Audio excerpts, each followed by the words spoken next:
Hello and welcome, welcome, welcome to the Pixelated Sausage Show. I've really been screwing up this intro. I think it goes, hello, hello. No, it's not that quick. It's been a while. And I know it's been off. Hello, hello, hello, and welcome, welcome, welcome to the Pixelated Sausage Show. Hi. Hi. How are y'all doing? That was a real dumb way to start the show. Should have just stopped recording and done a little practice and got it good. Got good again. I should go back and listen to what I was doing because it's all wrong. Except for when I get to the show, hi, that felt back in line. Anyway, I'm, of course, your host, Marcus Nez. Hi. And I've got some games to talk about. I'll tell you about them right now. They include Yars Rising, Crossy Road Castle, Rugrats, Adventures in Gameland, Paper Ghost Stories, Third Eye Open, and Bunny Battle Nemesis. However, I think there's something we all want to talk about first, and that is the movie Bad Boys 1. No, it's the PlayStation 5 Pro. This was officially announced on Tuesday in what they coined a technical showcase or something along those lines. Really short, maybe 10 minutes. And yeah, a lot of thoughts are out there, and I am pretty much feeling exactly how I felt going in. I was not surprised by anything, mostly, especially not the price. I saw a lot of people thinking it was going to be $600, and one article even hypothesized $500, which I don't understand. How would it be $500? What were they going to do with the PlayStation? They're going to drop the price? That's not been happening in this generation at all. Price has been going up and up and up and up depending on the territory. Which Japan has had 3 price raises over this generation.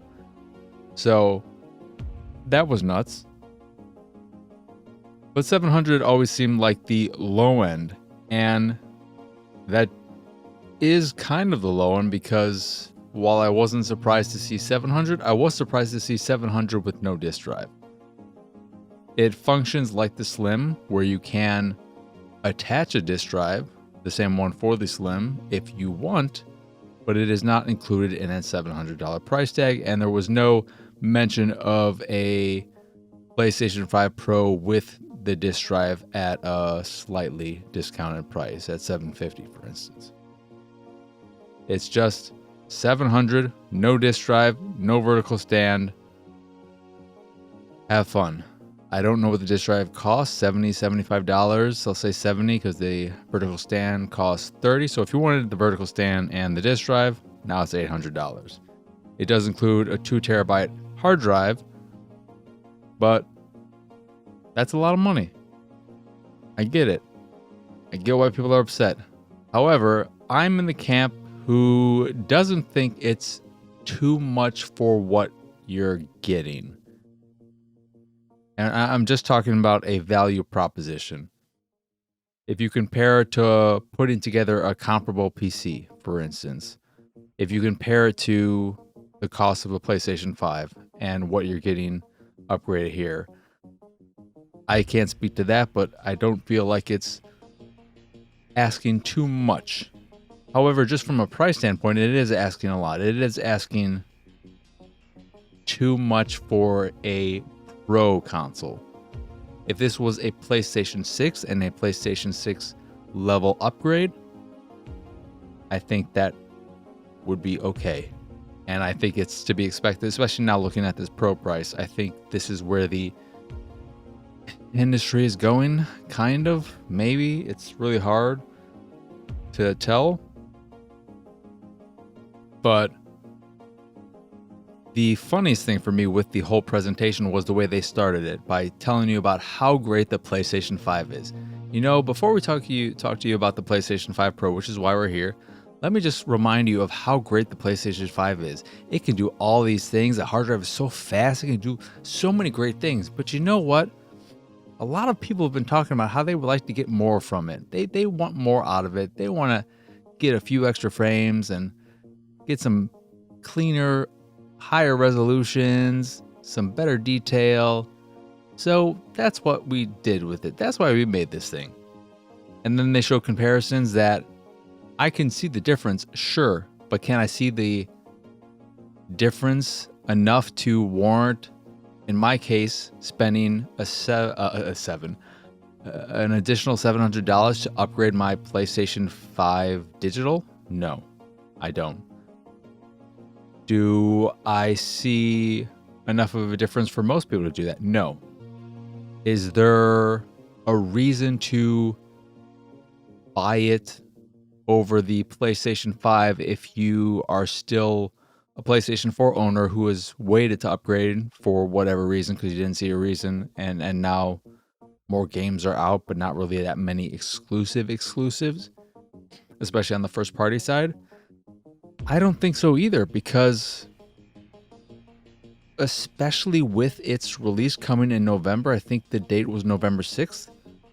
That is prime Black Friday holiday deal time where we can expect to see either bundles or discounts, because the PlayStation 5, for instance, was on sale, last year? I think mostly because, it wouldn't be because of this, because they can't, I guess they can say, hey, stores do this, but stores are going to do what they want to do. But they really wanted to hit that certain sales number that they predicted that they ended up having to lower because they weren't going to hit those estimates. So I think we saw them as low as at least $100 off. I don't know if they got $150 off. I feel like there might have been a few sales that were that low. But let's just say we get another year where it drops $100 for the PlayStation 5 Slim. And that brings the one with the disc drive to $400, because I think it's $450 and $500 for the two models. And then $350 for the digital. And if that happens, that means the PlayStation 5 regular digital is half the price of a PlayStation 5 Pro. Do you really want to spend twice the amount of money for a console that's a bit more powerful? It might be a lot more, but in that presentation, they did not justify its existence. They did not showcase why it's such a significant improvement and why you should want to either upgrade or buy it over the PlayStation 5. And especially if you're paying double. And I think about the kind of people who have not upgraded yet, who haven't joined this generation. Are those the kind of people who want the very best, or do they just want to finally be part of the PlayStation 5 ecosystem? I think it's the latter, because they've been fine with their PlayStation 4 this whole time. And people who care about having the best are people who are early adopters. They're people buying at launch. And you will have those people who just buy everything, just like the people who buy iPhones every year, even though there's not really a reason to upgrade every single year.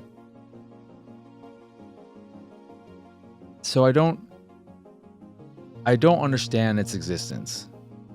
And I never understood its existence. That's why Xbox said a year or two ago that they weren't going to be doing a Pro console. And it seemed like people either forgot that or didn't believe them, because I kept seeing people acting like there were rumors out there that they're making one too, or thinking that, oh, that cylindrical one was a Pro console. That was never the case. We never had any rumors out there at all about Xbox doing it. And I think it's smart of them not to do it. in part because they're losing, and what good will it do? But also asking people to spend even more when consoles are already expensive, when we're in a generation that's unprecedented in not having permanent price drops, but price raises depending on territory again, or either just stagnating and staying the same. It's a lot. So I have no idea. I'm very curious what the numbers are going to be sale-wise. I'm assuming it's going to do well at launch because every console typically does well at launch. And that won't really show us anything, but the tail of it is going to be the most interesting thing. But I think another super interesting thing this does, and was expected to do, I'd say, because we already knew this thing existed for a very long time, just not officially, is it muddles the generations to a point where I feel like we now are at the time where generations are completely dead and they will never come back.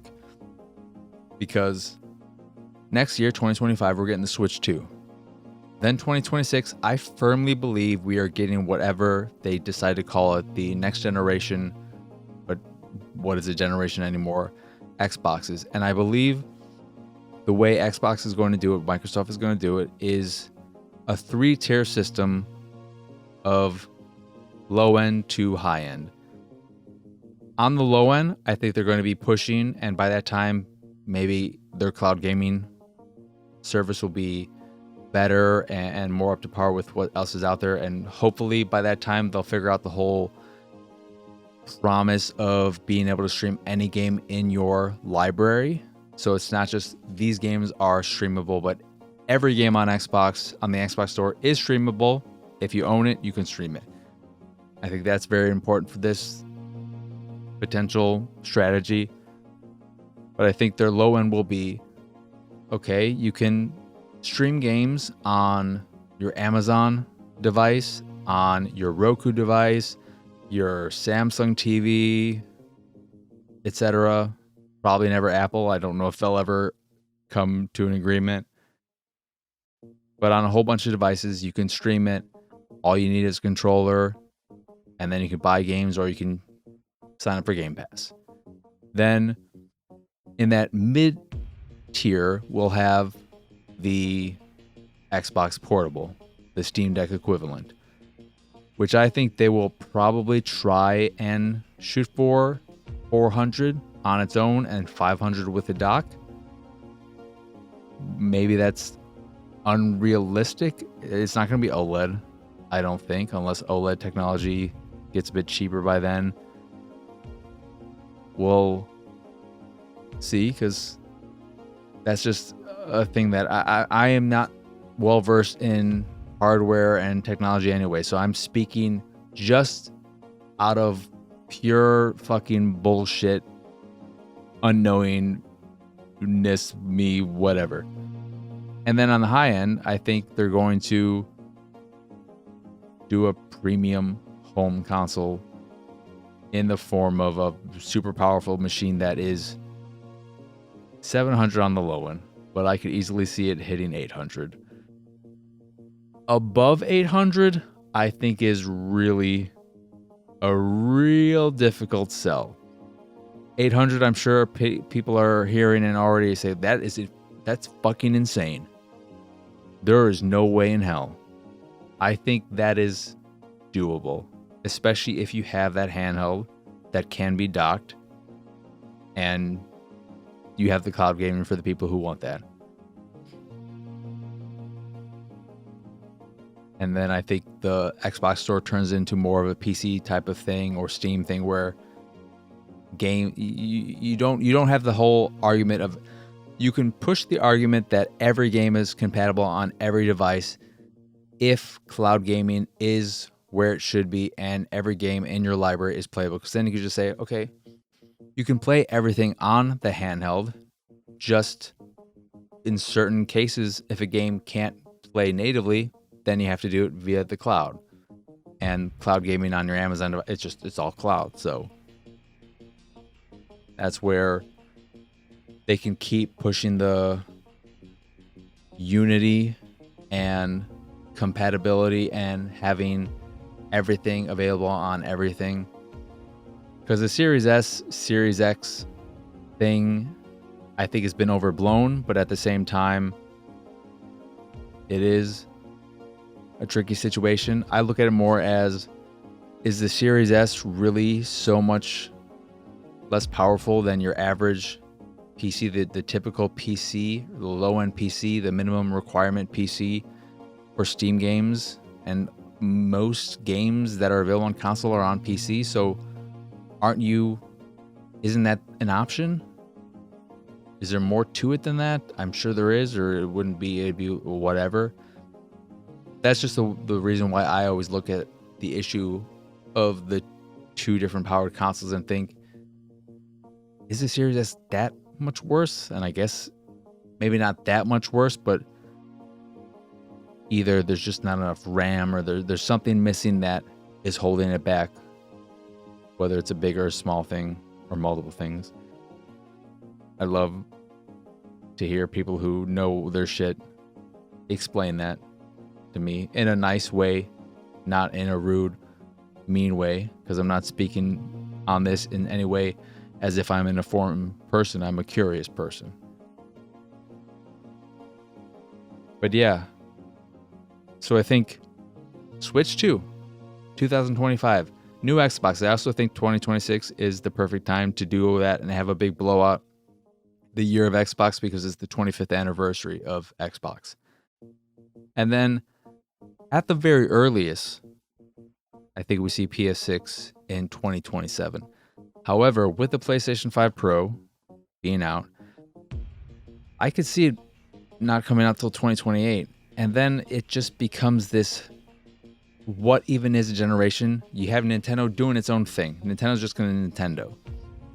And then it just feels like Xbox and PlayStation will be in this type of phone upgrade cycle beginning with this next iteration for them, where it's just incremental upgrades over time for the rest of their existence, where you'll just be seeing,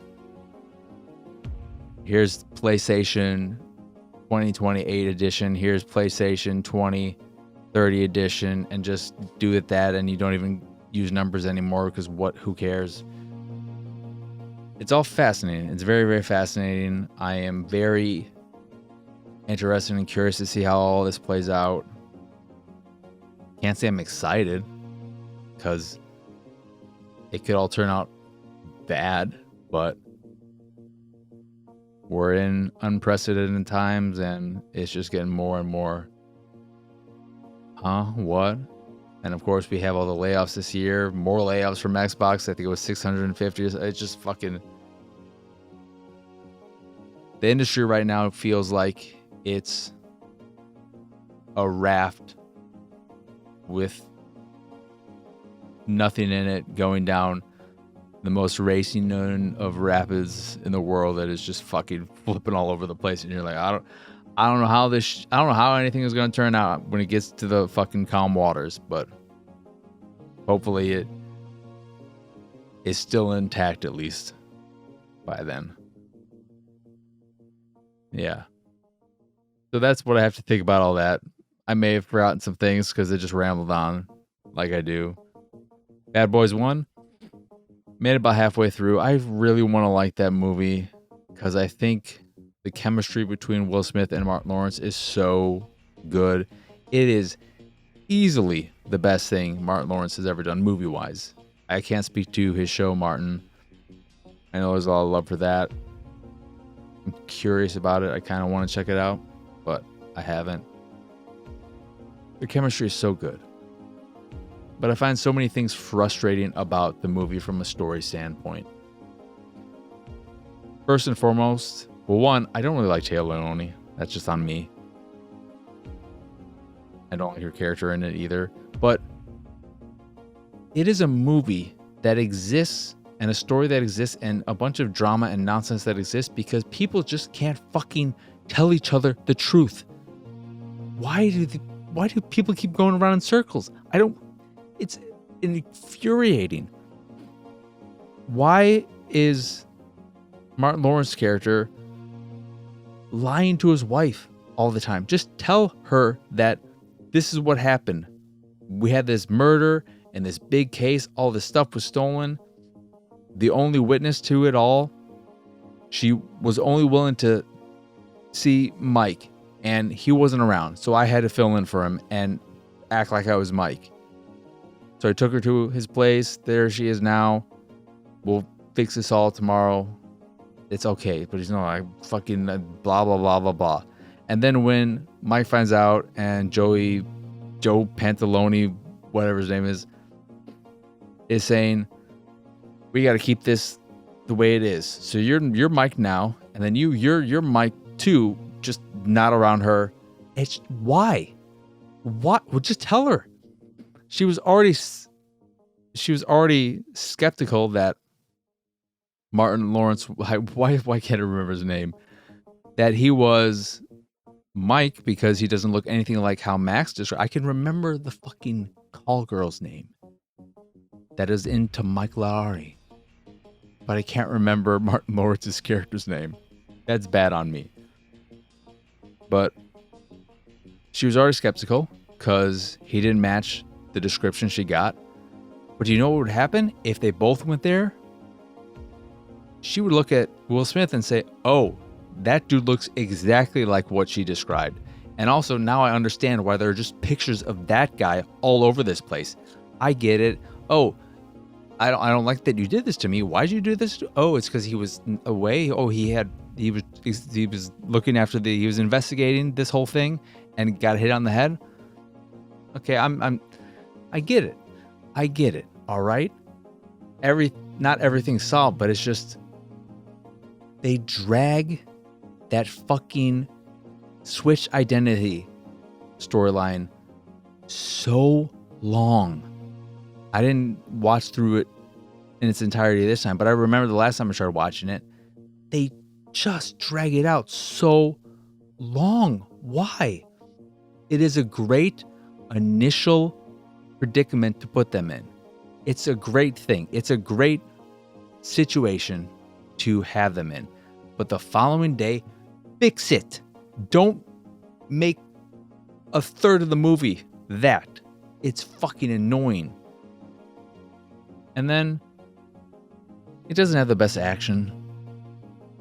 It has some moments, but it is kind of dull and long, and yeah. It's a shame because their chemistry, Will Smith and Martin Lawrence, is just fantastic. And then I finished my MCU rewatch for now, or maybe not. I got through Endgame, and then I also did watch, since it's technically the last part of Phase 3, Far From Home. I really like Far From Home a lot, way more than I was expecting. Not way more. I figured, I remembered liking it and figured I still would. But I think they fixed one of the biggest issues I have with Homecoming, which is MJ. I liked her vibe in Homecoming, but I hated literally everything that ever came out of her mouth. It was just this horribly overwritten bullshit you'd expect in a fucking indie piece of shit like Juno. I know a lot of people love Juno. I'm sure all of you listening love Juno. Good for you. I don't love Juno. I don't like Lady Bird. I hate all that shit. These movies that try to seem and feel realistic while being so unrealistic.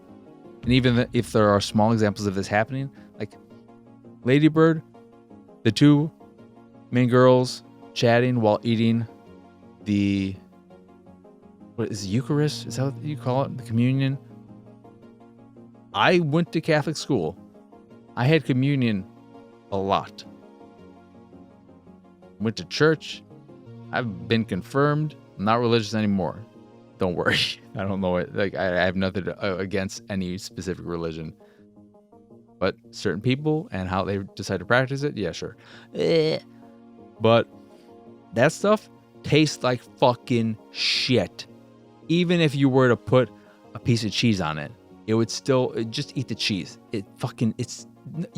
Nobody snacks on it. Anyone who snacks on it is psychotic. If you snacked on it, you're also just psychotic for snacking on the body of Christ. Yeah, I mean, you clearly don't believe in any of that shit if you're snacking on it. You clearly are like, oh, I'm here because my parents made me go to this school. I don't believe in any of this shit. Or you wouldn't just be, I'm a snack on the body of Christ. I wonder what part of Jesus this is.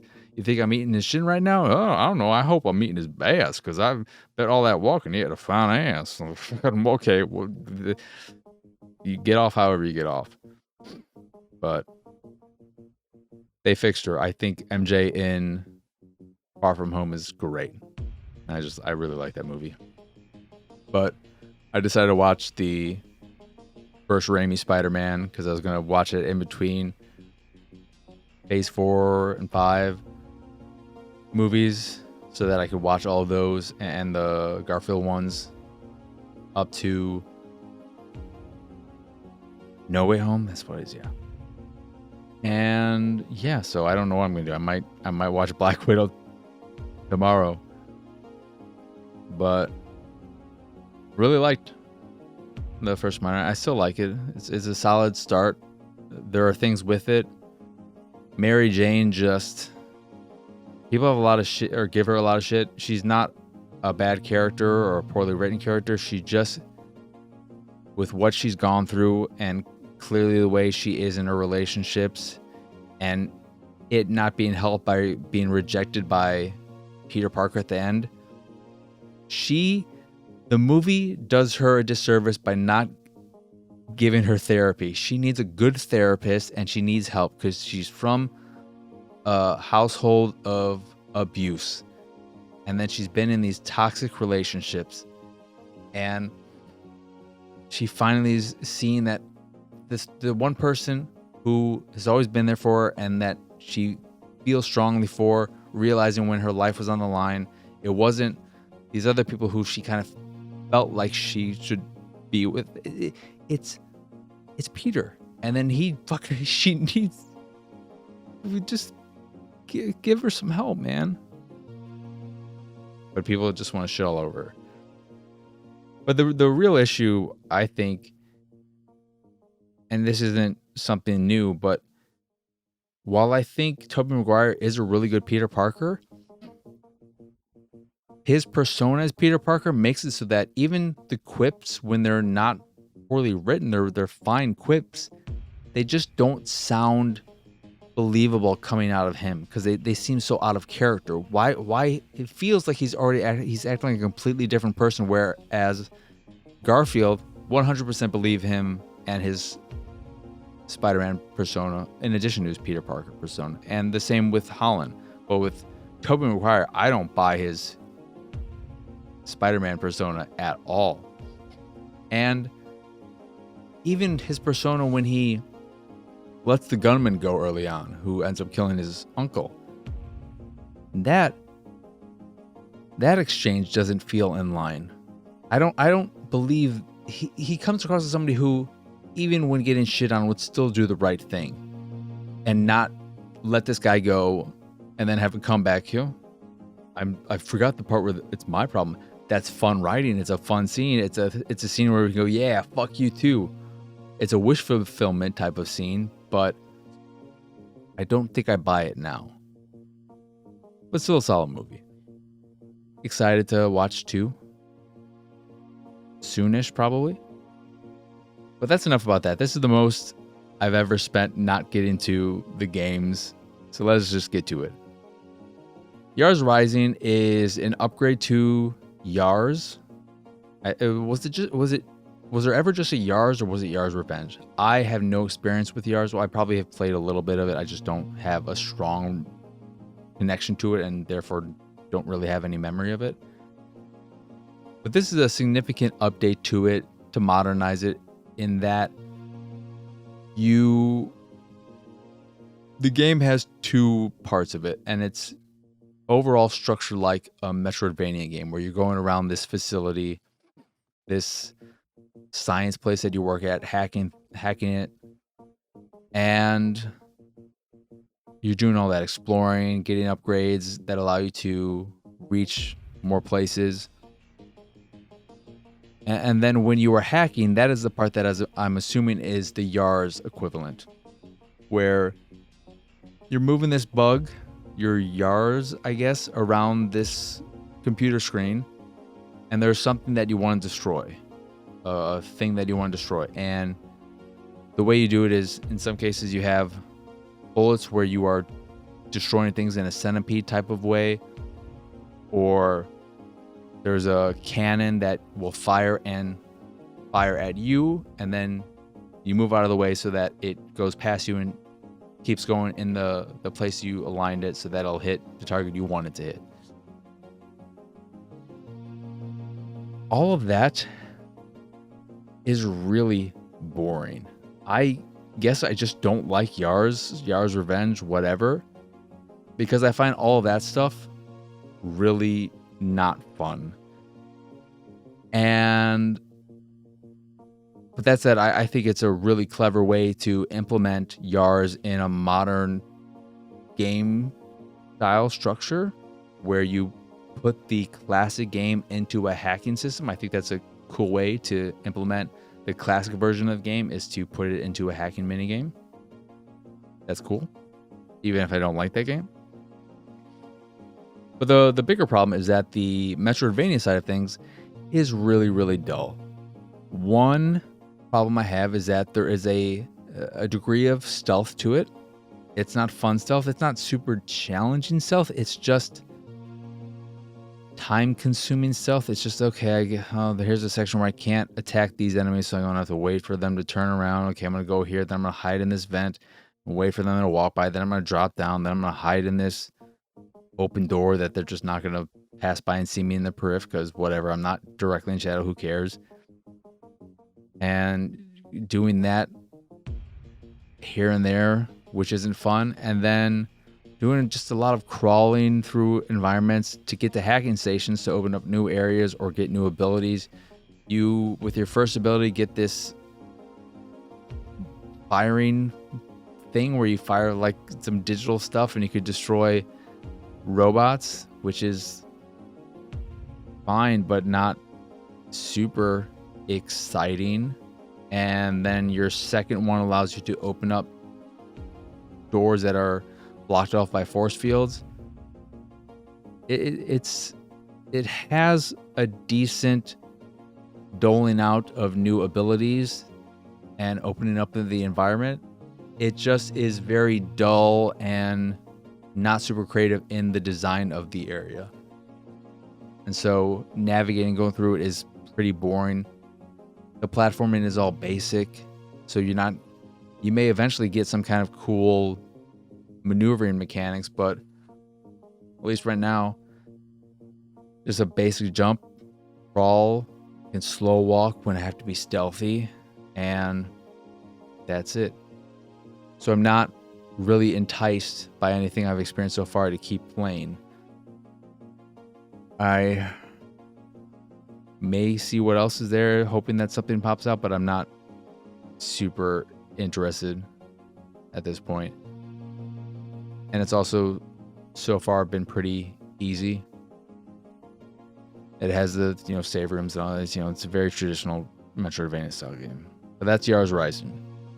I think it's really cool in concept, but in execution doesn't quite hit the mark. So says Mark Kuznets. That's me. Then Crossy Road Castle was a game I was super excited about and super excited for, because even though I was late to the party when I eventually played some Crossy Road, that's right, yeah. I think because is it on Xbox? I think it must have come out on Xbox, and then I got all the achievements, and that's why I would have deleted it, because I don't think I would have gotten it on phone. But wherever I played it, I had a real fun time with its simplicity, because it was basically, unless my memory is a little off, just a Frogger game. One touch, perfect for mobile phones, obviously, and just see how far you can go. And it scratches that endless runner itch that I have, because I love endless runner games, and I love, what do you call them? Runners, Subway Surfers, and Temple Rush. Was that the name of that one? Or Temple Run? Those style games from behind the back. I love those types of endless games that require very little input. They can complicate it. They can, especially on console when you have all the buttons, they can add a lot more mechanics to it, and I'm cool with that. I wish we got more games like it. The only one I could think of in recent memory is that Aerial Knights Never Yield. The newest one, I believe, is We Never Yield. I think the first one was just Never Yield or something like that. But I love those games. And this is not that. But regardless, I figured, okay, well, I really like Crossy Road. Them doing something different, a little different, but still in the same general space could be fun. And what Crossy Road Castle is you ascending various castles, themed castles, and after every 10 levels, you are able to get some health back, and you'll get a little 1 coin that's used for unlocking new characters, new skins, basically, for your character. And then every 30 levels, you fight a boss, and the boss specifically gets harder and harder with every additional 30 levels. But the way the levels are doled out is that after you first play the game, you'll get some tutorial type things, but they aren't randomly generated, but randomly ordered. So you will be playing through the same levels, but the order of them will be different. And what ends up being the problem, because I played through the first tower, I don't know if it just goes on forever because I'm still bored with it. I wanted to move on when I unlocked the second tower to try that out. The problem with it is that, in my experience, it gets a little harder, and I'm assuming the more you unlock and the later towers will get more challenging. Those early towers are just so fucking easy overall, to the point of boring the shit out of me.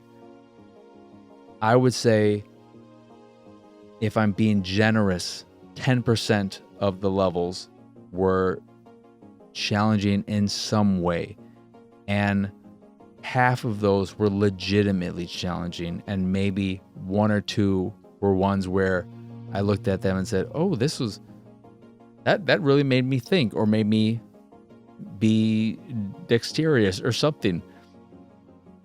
But the vast majority of the levels were just so boring, and having to trek through all of these levels to eventually unlock another tower, get to the boss fight, get the currency so I could get more characters and so on. It just really dragged on me.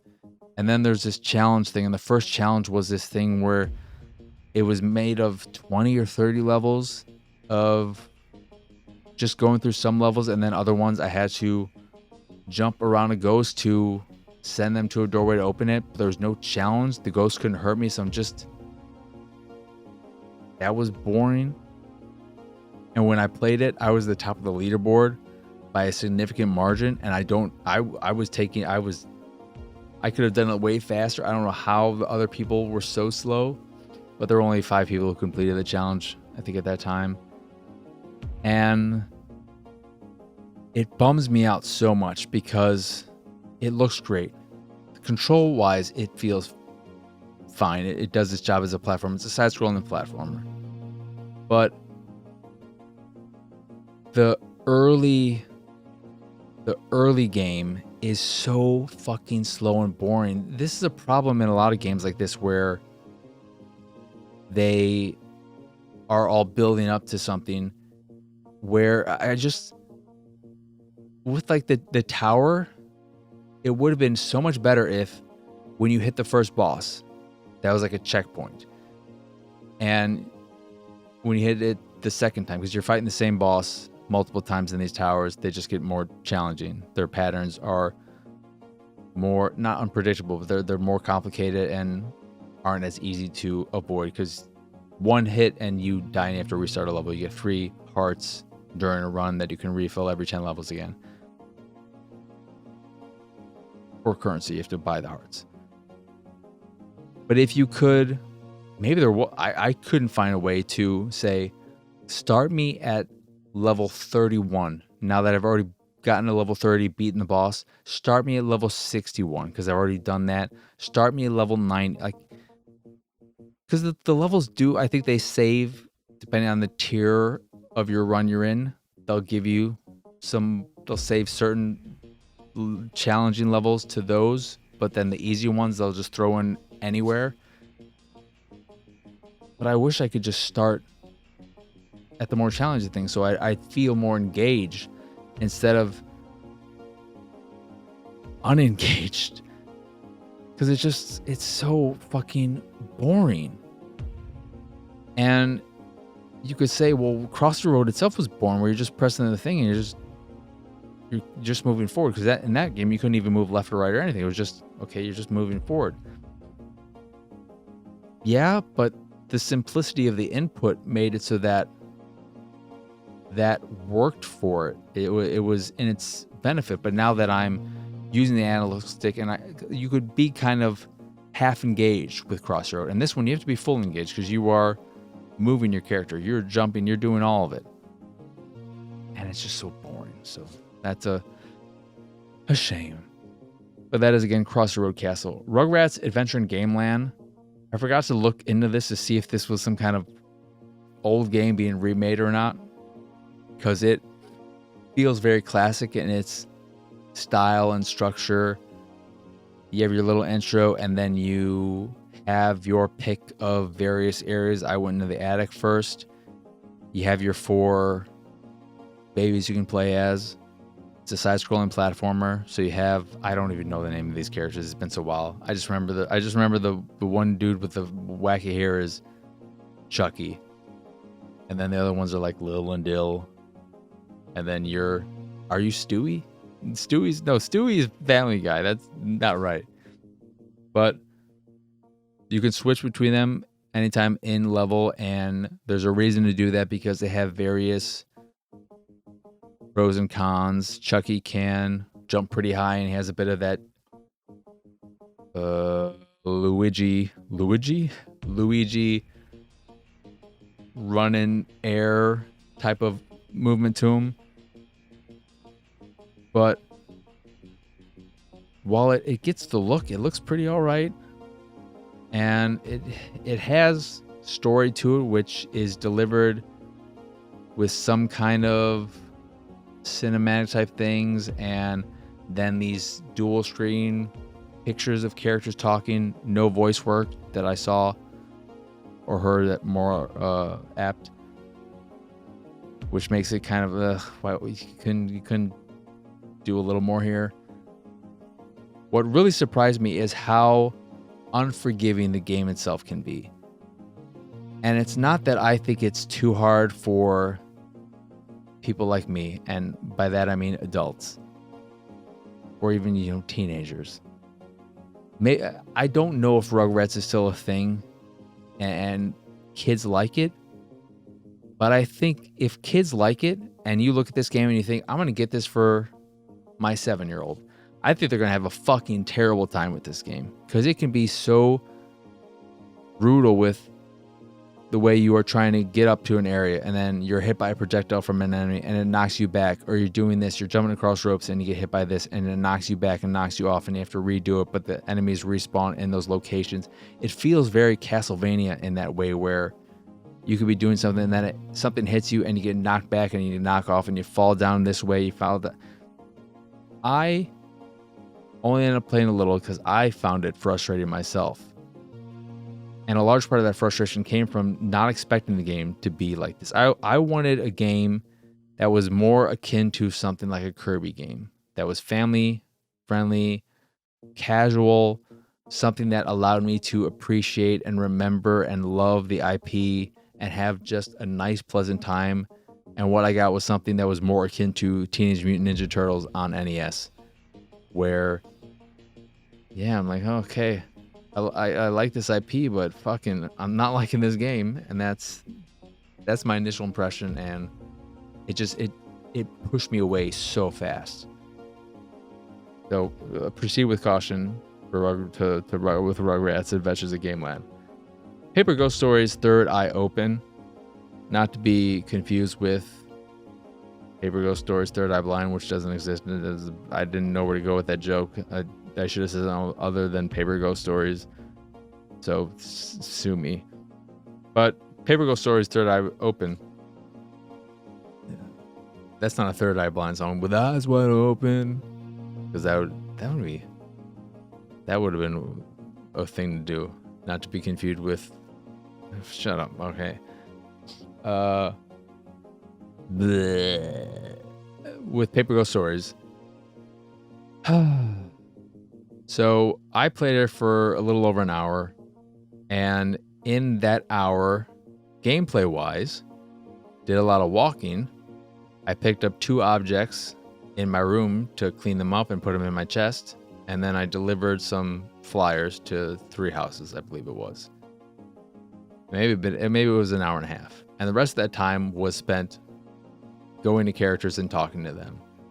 So this is an incredibly story-centric, narrative-driven game where the writing has to pull a lot, if not all of the weight, because it is so story-centric.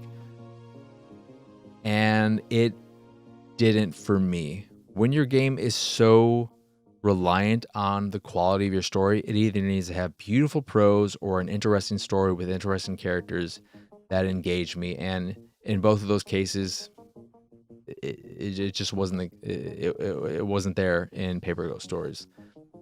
I don't think it's bad. I don't think it was poorly written or anything like that. It just wasn't good enough to make me say, okay, I've already spent an hour and change, an hour and a half with this game and its story.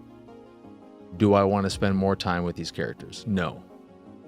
So you've shown me nothing gameplay wise that would make me say there's something else here for me, since I'm not liking this part of the game.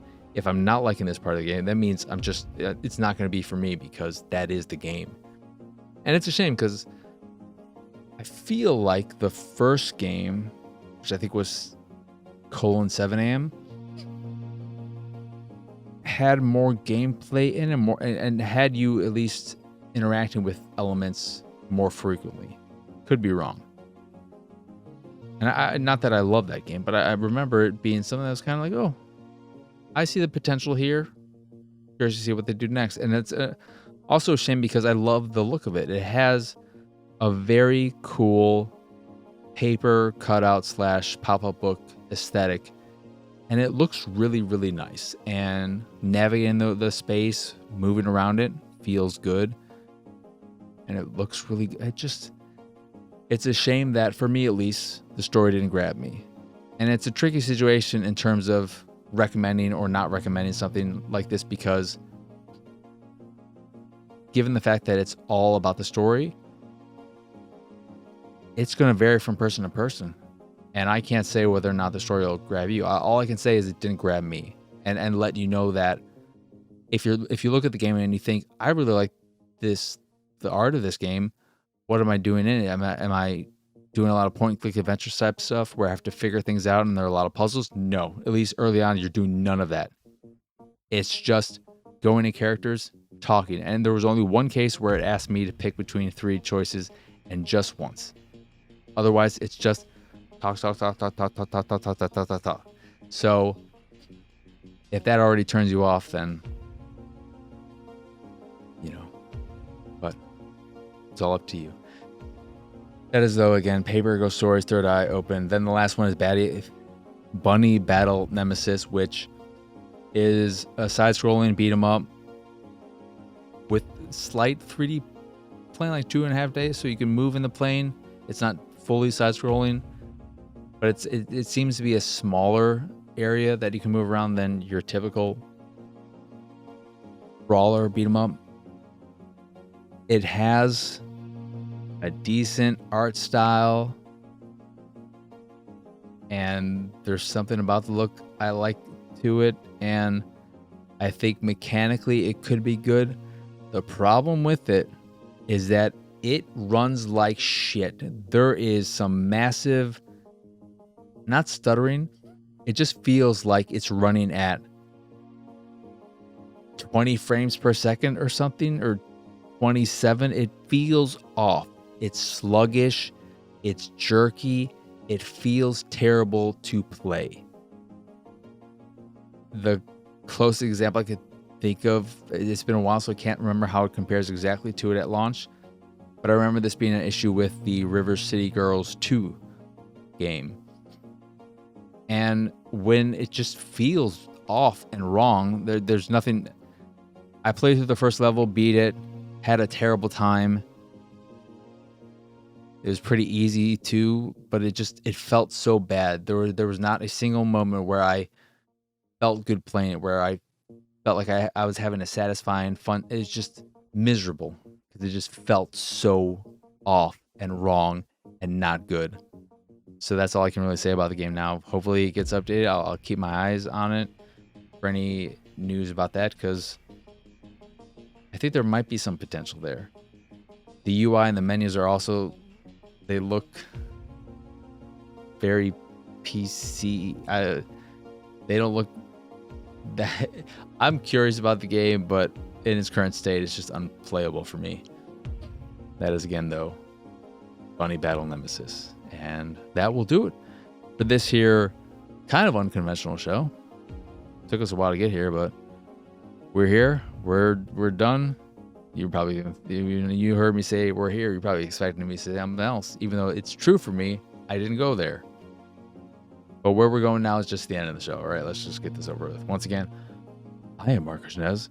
Y'all can find me pretty much everywhere at PX Sausage. If you enjoy this here show or any of the stuff I do and what have you, you can support me and my nonsense over at patreon.com/PXS. There you can get access to a monthly Q&A, some fancy Discord roles, a private Discord channel, random drops here and there, and more. Or you could just support me if that is your fancy. That is, again, patreon.com/PXS. In addition to the Patreon, you can find links to the site, the YouTube, the Discord, and so much more over at pxsausage.com. But that is it. That is all. As always, thank you for watching or listening. I hope you enjoy this here episode, and I hope you have both a wonderful rest of your day, a lovely rest of your week, and a wonderful weekend. But for now, adios, arrivederci, bye bye.